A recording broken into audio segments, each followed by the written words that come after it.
Ladies and gentlemen, welcome to my 2025 Royal Rumble predictions. All right, before we get started, I want to point out the obvious. This is my first ever YouTube video, so if you guys have any tips or advice that you want to leave for me on how to improve my recording, my editing, my voice style, or whatever you call it, please let me know in the comments down below.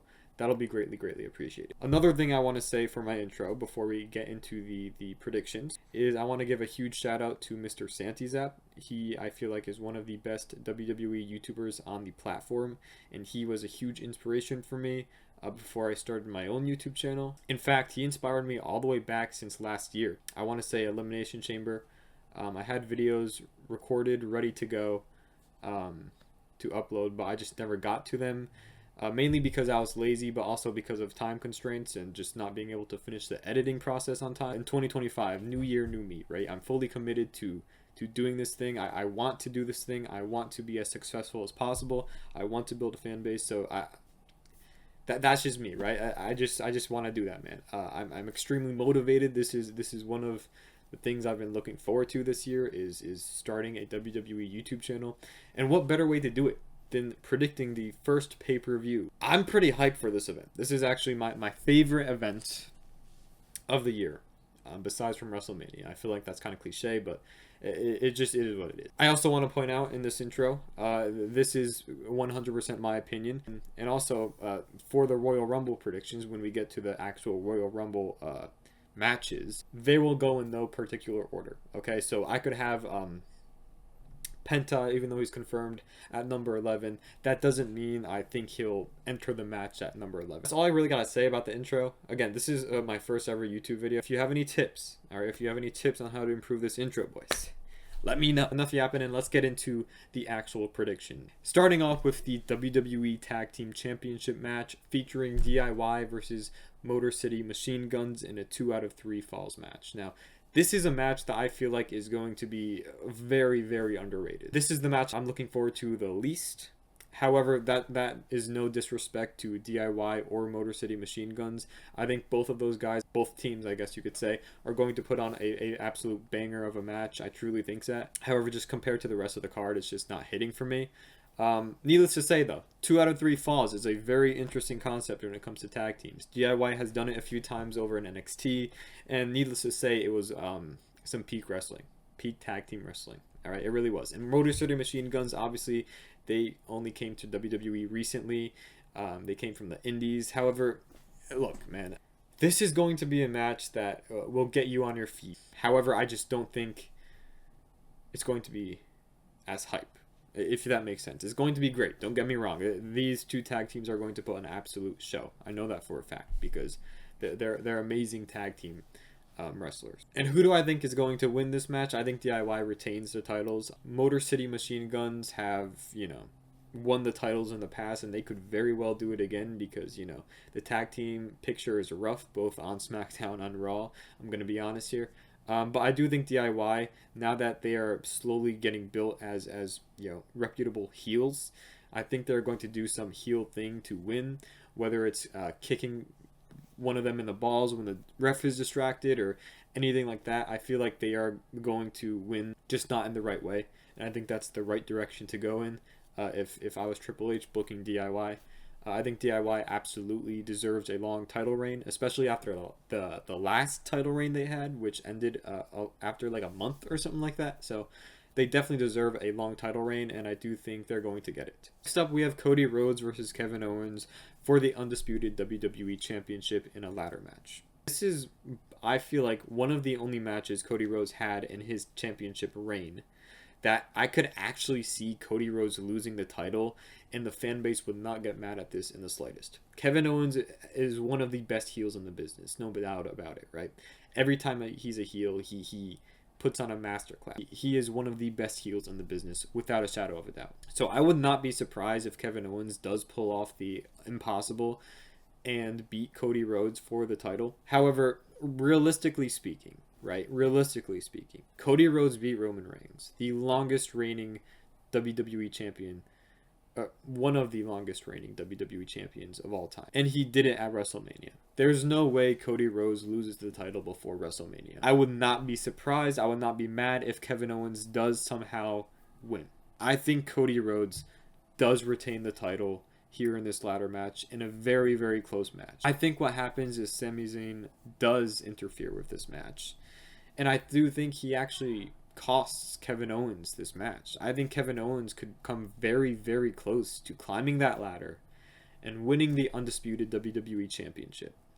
However, I do think Sami Zayn actually comes out and maybe he helps Kevin Owens in some way at first, but at the end of the day, he costs Kevin Owens this match, and this sets up a Kevin Owens versus Sami Zayn feud for WrestleMania. A lot of people are saying Randy Orton is going to return and cost Kevin Owens or Cody Rhodes.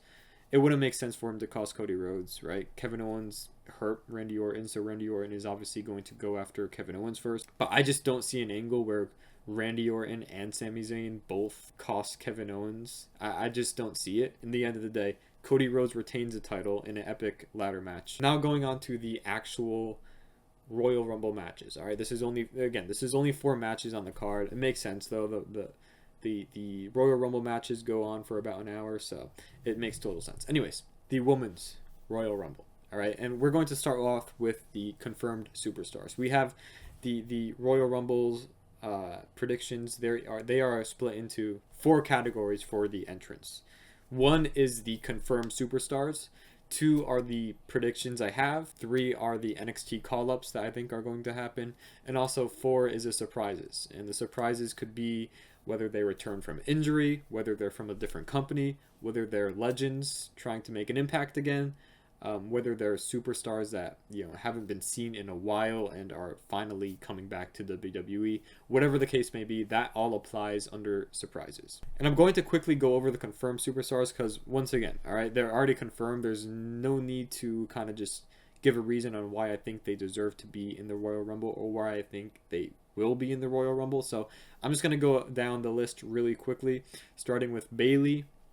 She won the Royal Rumble last year. It makes sense. She's in it. She wants to get back into that title picture. Next up is Liv Morgan. Once again, she was champion just this year, actually, until she lost to Rhea Ripley on the first Raw on Netflix. So Liv Morgan, she wants to probably get that title back from Rhea Ripley. That makes total sense why she's in it as well. Same with Raquel Rodriguez. She's like the bodyguard for Liv Morgan, so she's obviously going to be in it as well. And I do think they are going to do some tag team action in the Royal Rumble. Next up, we have Naomi and Bianca Belair, the tag team champions for the women's division. They're always going to be in it no matter what. They're those names where like it wouldn't make sense that they would not be in it. Next up, we have Nia Jax. She lost her championship to Tiffany Stratton a few weeks ago on SmackDown because Tiffany Stratton cashed in her Money in the Bank contract. So Nia Jax is obviously trying to get some revenge on Tiffany Stratton, which doesn't make much sense considering she tried attacking Rhea Ripley on Raw.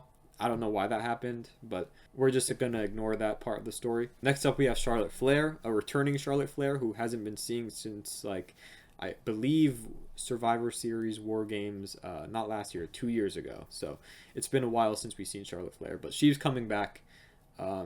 She's an automatic favorite. It is what it is, right? She's always going to be in the Rumble, no matter what. All right, whether she's 60 or freaking 20, all right, or whatever age she is now, 30 something, right? She's always going to be in the Rumble for as long as she wrestles, unless she's in a different match. All right, it just is what it is. So that makes sense as well. Next up, we have Lyra Valkyria, making her confirmation that she's in the Rumble. She is the first ever women's intercontinental champion. Okay, she is. And she was bound to join the Rumble as soon as it got announced that, these women mid-card titles were not going to be defended on this pay-per-view. I mean, she is a absolute workhorse, so she deserves to be in the Rumble. And again, she's literally a major champion on the main roster. There's no way they wouldn't put her in. Next up, we have Ivy Nile. Again, it's just to fill spots, but it makes sense that she's in it as well. Got Io Sky as another confirmed participant. Again, it makes sense, right? She just lost her title, or she lost her title to Bayley, WrestleMania 40. She's going to be in the main event picture, no matter what. My predictions, who I think will return in the Rumble, excluding NXT call-ups and surprises, which I'll get into a little later on. Starting with, I feel like an obvious one, Natalya, right? She's a workhorse for WWE. She works when she gets called. She's one of those superstars where she's always in the Rumble, just like a lot of the other superstars I mentioned. So Natalia, I feel like, is a confirmation she's going to be in it, right? Even though it's not actually confirmed, it wouldn't make sense she wouldn't be. Next up is kind of in the same boat as Natalia, Candice LeRae.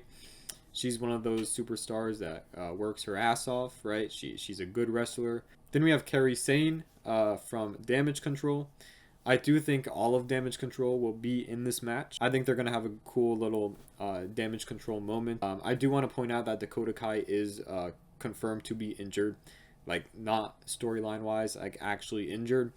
So hoping for a full recovery for her, but that also means she's out of my prediction for the Royal Rumble. Obviously, in case any of you guys were wondering where she was, that's why. Chelsea Green is another obvious one, mainly because of the fact that Lyra Valkyria, which is kind of her Raw counterpart, so to say, is in the Rumble. So obviously the first ever Women's United States Champion would also be in the Rumble. That just makes sense. Which brings me to my other point, Piper Niven. I think she's going to be in the Rumble, helping Chelsea Green out, just like she always does, as that bodyguard type of friend. Next up, we have Maxine Dupree. All right, Maxine Dupree is in Alpha Academy. I think she's going to enter the Rumble to fill up a spot. I don't think she's going to come close to winning. However, she's gotten better in terms of her wrestling skills, so I'd be down to see her in the Rumble. And then we also got Sonya Deville, Zoe Stark, and Shayna Baszler. I could never say her last name right, but Blazer. I'm going to call her Blazer. I think that's how you pronounce it. I don't know exactly. I'm going to use those three interchangeably. I don't know the faction name that they're in. I know they are in a faction. My apologies. I do not remember what it's called. I haven't seen them in a while. But point is, I do think all three of them are going to form a tag team within the Royal Rumble match and start teaming on a few superstars. Mainly these predictions that I'm doing, okay?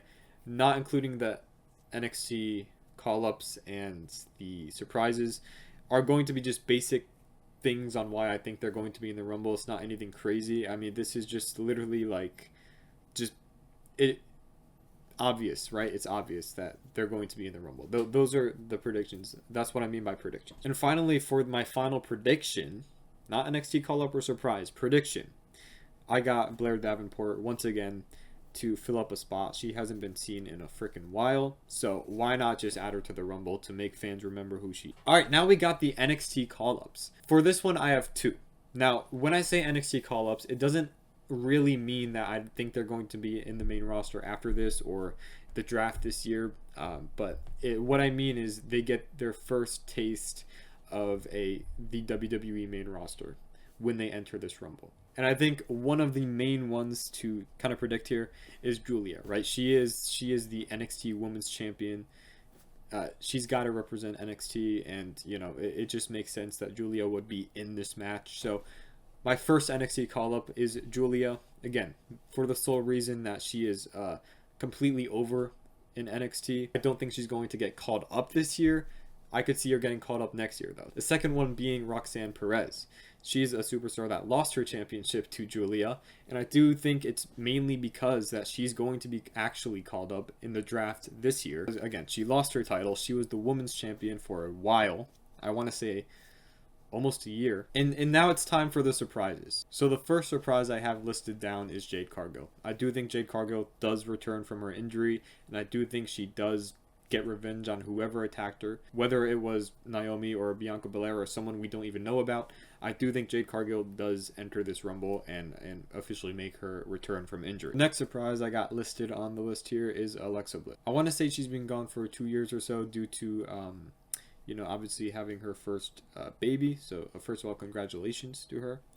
But also, I do think it is high time, right, that she returns to WWE.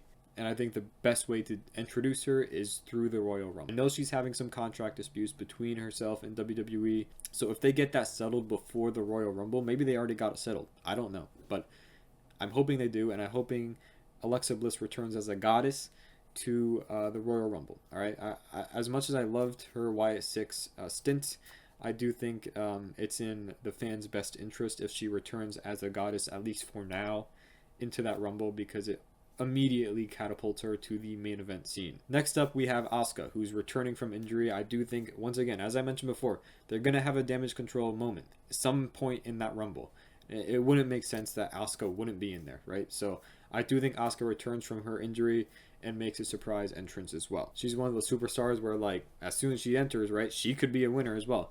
This is the thing about this women's Royal Rumble here there could be so many winners, and I'd be happy with a lot of them. I'd be happy with a lot of the winners. Next up is the TNA Knockouts Women's Champion. I don't know how to say her name. Masha Samovic. I don't watch TNA, but she is the TNA Knockouts Women's Champion.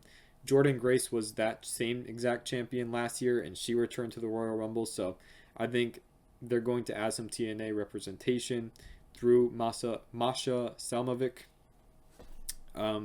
for the sole reason that she is, again, the TNA Knockouts Women's Champion. Next up, we have Jordynne Grace, which, again, as I mentioned before, she was in TNA, but it has been confirmed that she has signed a multi-year deal with WWE, and I think she makes her official debut in the Royal Rumble. Now, a lot of people want her to first go into the NXT scene, but if you guys think about it, she's already been in the NXT scene, quote unquote, through TNA, because TNA and WWE, obviously, if you guys didn't know, have a partnership going on, which is why a lot of TNA superstars appear on NXT and vice versa.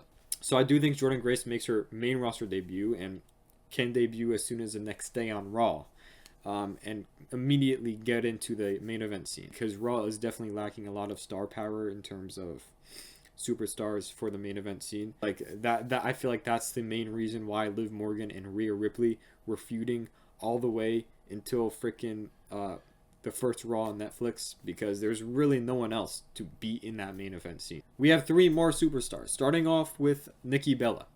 All right, Nikki Bella is a superstar that I wouldn't have predicted if you were to ask me this a few months ago. However, actually, even a month ago, to be honest. But ever since Nikki Bella appeared on the first Raw on Netflix, there have been talks between WWE and Nikki Bella's team where Nikki Bella wants to return as a full-time in-ring superstar and wrestle for the WWE. I think if this contract, if they could get this right, it will be absolutely insane. As we know, Nikki Bella has been training in-ring, or maybe you don't know, for competition if she does decide to go back into the WWE. And I could very well see Nikki Bella making her return in the Royal Rumble, because again, this is where a lot of returns happen, especially surprise returns like this exact scenario with Nikki Bella. So again, we saw the same thing with Edge when he returned to a full-time contract in the Royal Rumble.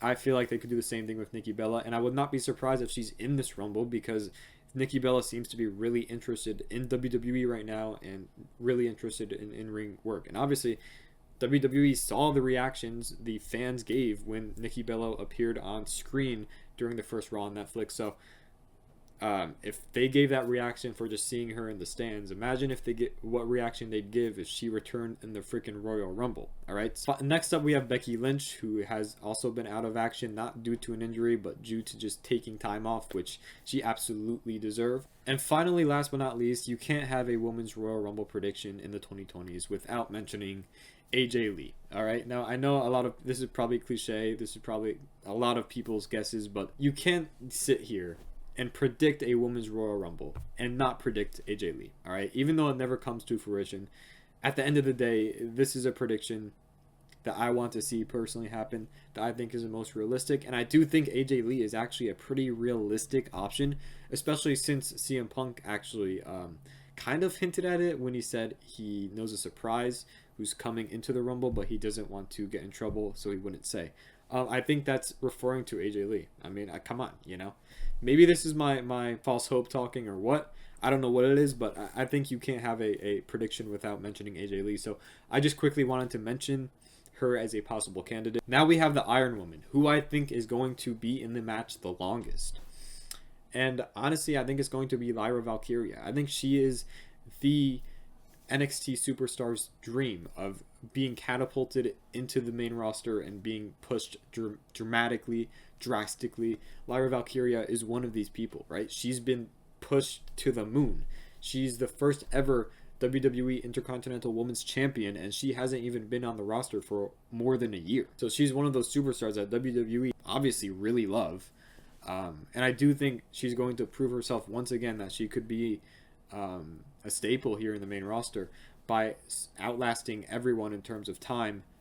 I could see her entering very early on, and I could see her outlasting a lot of people. The most eliminations, I think, is pretty obvious. We have Nia Jax. She's going to be angry. She's going to be mad. She lost her title opportunity against Rhea Ripley at Saturday night's main event.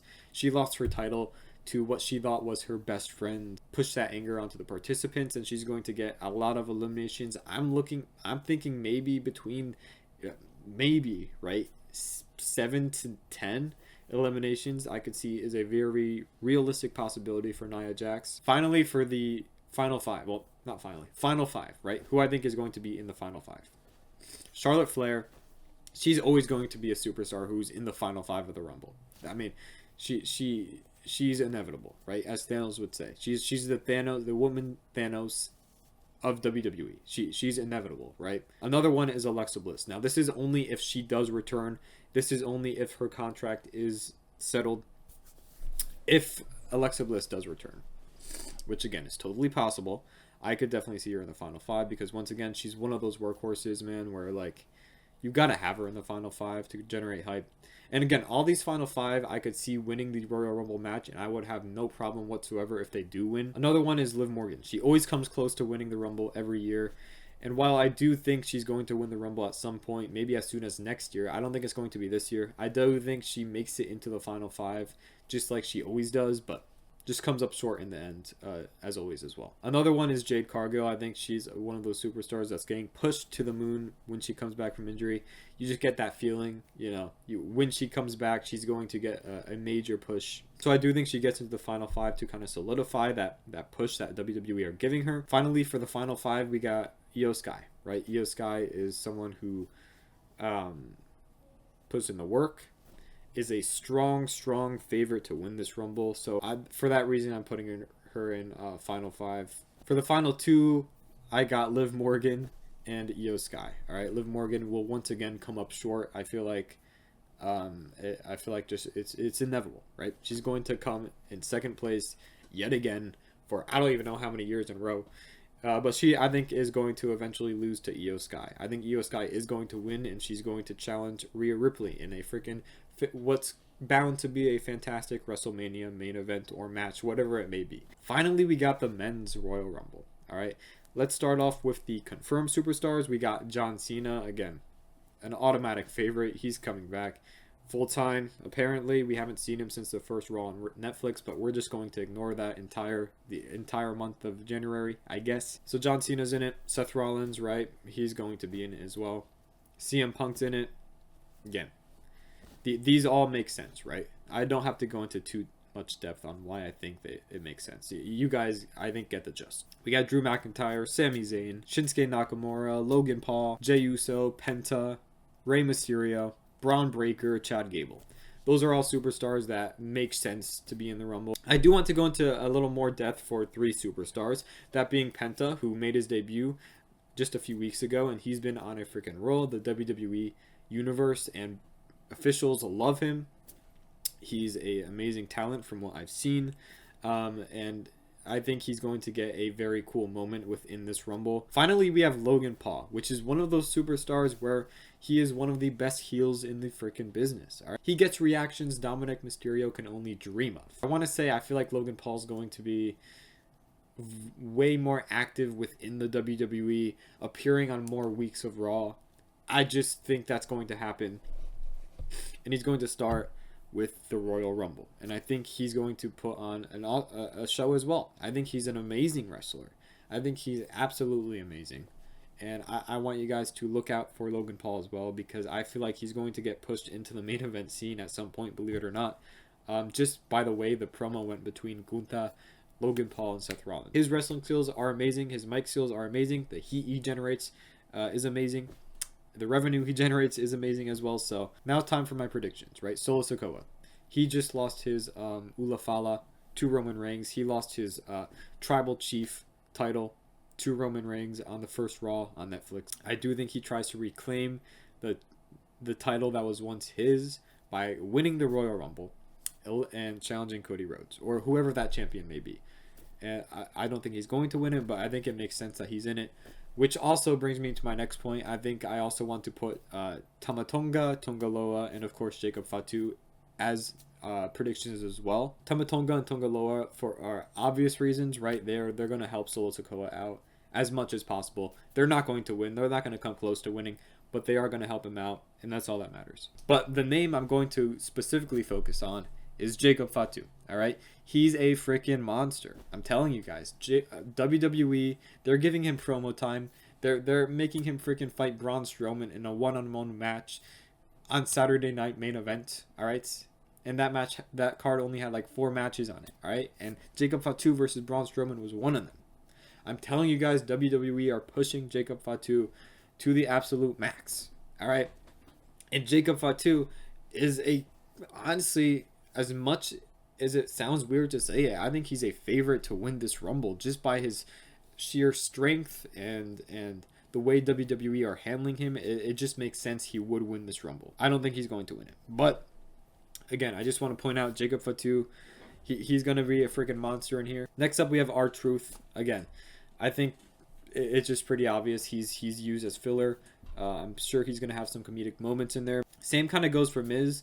I could see Miz getting into a dispute with the Wyatt Six in some way, shape, or form during this Rumble.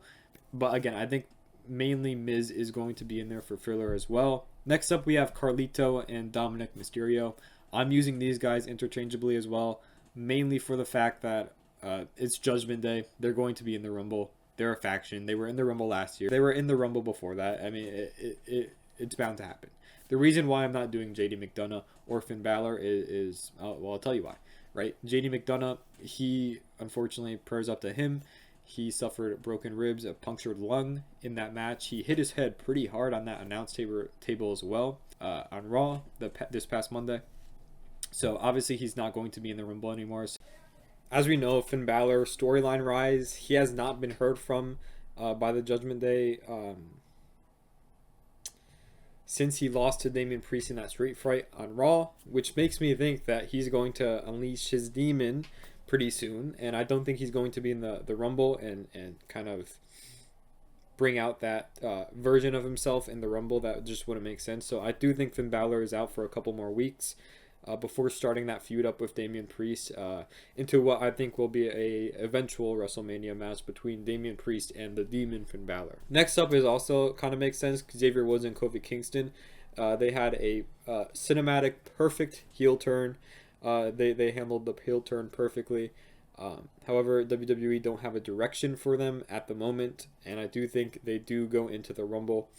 Maybe they push their story a little bit. Maybe their family turns on them once again or something like that. Whatever the case may be. I do think, again, it wouldn't make sense. A lot of these predictions, right? It just wouldn't make sense for them not to be in the Rumble. All right, Kofi Kingston, Xavier Woods are always in the Rumble. And whether they're heel or not, they're going to stay in the Rumble. All right. Next up, we have Damian Priest. He lost his World Heavyweight Championship to Gunther. He's obviously going to want it back. And to do that, he's going to have to win the Rumble. So that would just make sense. Damian Priest in the Rumble. Come on. You know. Next up, we have Carmelo Hayes. All right. Now, this is a superstar that I wholeheartedly believe will be in the Rumble. And I do think he'll enter at either number 1 or number 2. All right. Carmelo Hayes is one of those superstars that's you could tell his push is coming. His push is coming. I could very well see him. I could see him into that United States Championship picture once again very soon. And I do think Carmelo Hayes could also be a strong candidate to win this, a strong candidate to be the Iron Man, whatever the case may be. He's going to make an impact in this Rumble in some way, shape, or form. Next up, we have Jimmy Uso. I mainly put him because Jey Uso is in it, so if you have Jey Uso, you gotta have Jimmy Uso, especially since Jimmy Uso is a face now. I could see Jimmy Uso and Jey Uso teaming up in the Rumble, hyping some fans up. Maybe a possible the Usos tag team return. So yeah, it just makes sense that Jimmy Uso would be in it as well. Now we have the NXT call-ups. I only have one. All right, I only have one NXT call-up, and it's going to be either entrant number 1 or 2. All right, whoever Carmelo Hayes isn't. I think Trick Williams does enter the Rumble, and I do think he faces off against Carmelo Hayes to kind of reignite that rivalry. I do think Trick Williams, this is the year that he gets called up to the main roster officially through the draft. And I do think he's going to start a feud with Carmelo Hayes as well. Trick Williams, obviously, he was in the Rumble last year. He got a huge pop. He's no longer NXT champion. But again, I do think he does. It's inevitable that he's in this Rumble, right? It's his year, right? This year he's going to get called up. So I feel like every time a superstar is going to get called up, they're in the Rumble before that. So now time for the surprises. First of all, we got Joe Hendry, all right? TNA superstar. He is the TNA men's champion, I believe, after dethroning Dolph Ziggler, or TNA fans call him Nick Nemeth, I believe. Gets WWE freaking millions of views, and he's not even part of the company, technically. He's always on NXT. He gets pop after pop on NXT. He is one of the most over superstars in the entire world, not just in the wrestling scene, in the entire world. Next up, we have AJ Styles. A lot of WWE officials are predicting that AJ Styles will be ready to go by the Royal Rumble, and that's kind of me assuming that he does return for this Royal Rumble. I know he actually got hurt during his fake injury angle, which is kind of ironic, but also pretty sad because this is his final years in the WWE, right? He's winding down here. He doesn't have much time left. I think he does enter this Rumble as a surprise, get that storyline back going. I don't think he's going to win the Rumble, but and you guys may be thinking, whoa, this is 30 superstars. Is there another one? Hell yeah. I'm riding the wave that The Rock will be entrant number 31. This is the best possible way WWE could handle this Rumble. If The Rock is not entrant 31, this whole final boss character would be a freaking waste. Okay, guys? All right? The Rock entering at number 31 has to happen. I don't just want it to happen, it has to happen. It needs to freaking happen, guys. I don't think you guys understand. This is the perfect angle to go.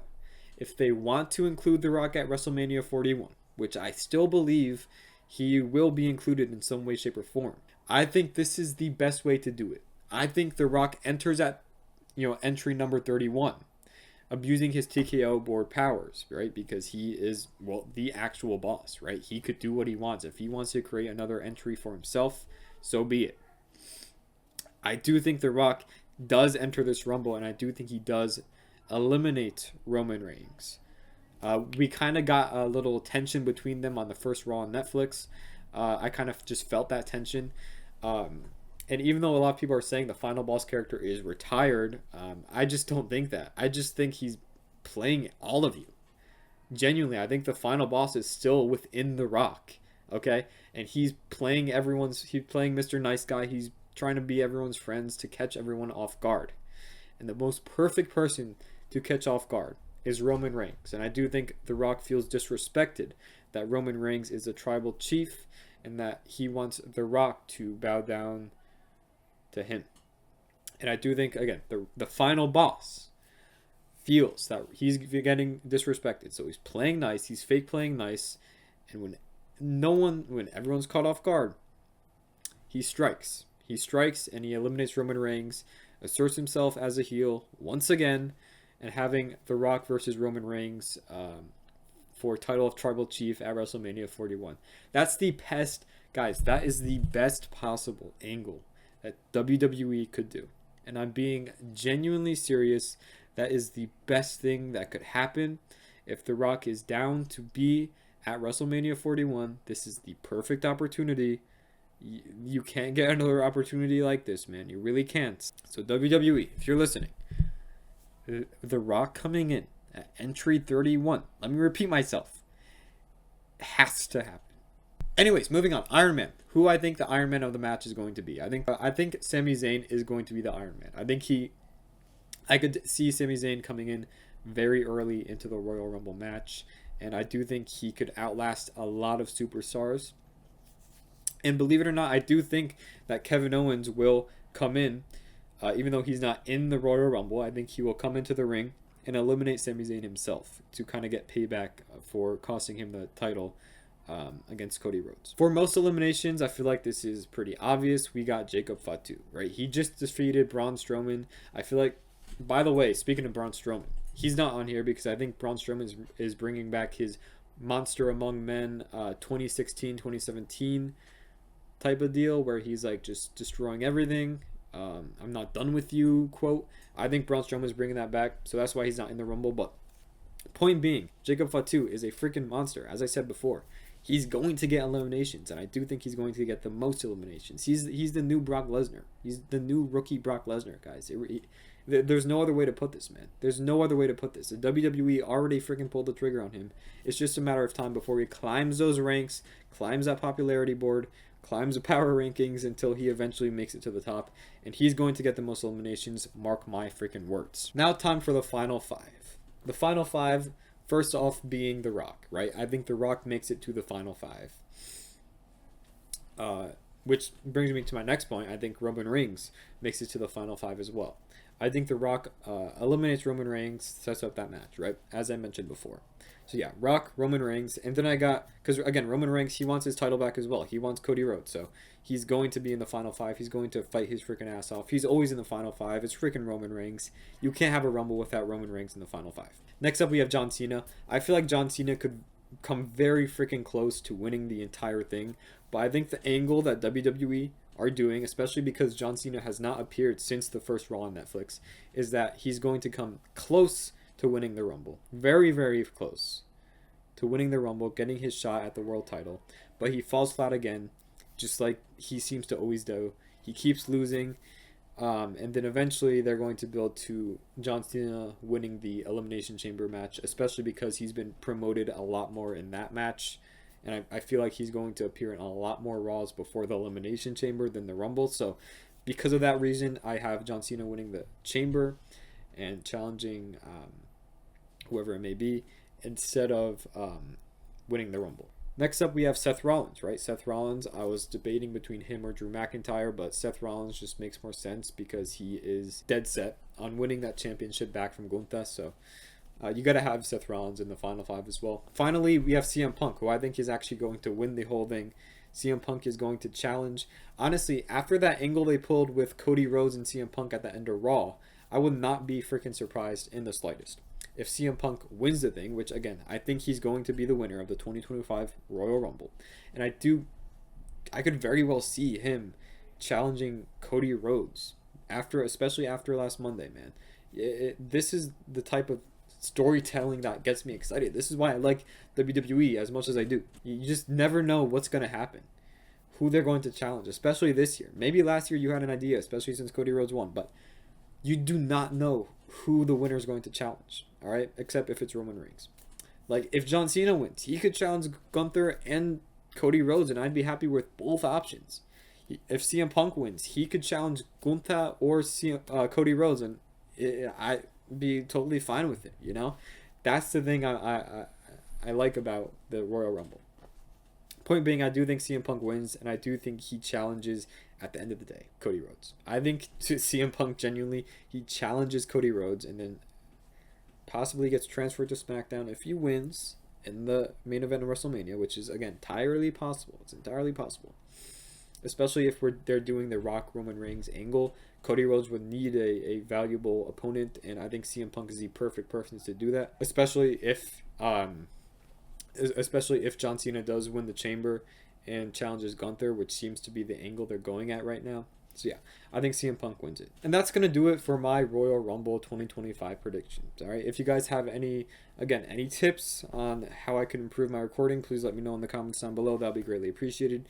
If you like my reaction video and you want to see more content, I'll try to upload daily as much as possible. This is something I really want to do, something I really want to continue. So if you guys are interested in it, please let me know in the comments down below, and I'll gladly record more videos for you guys. Anyways, that's all I got for you guys, and yeah, I'll see you next time. Peace.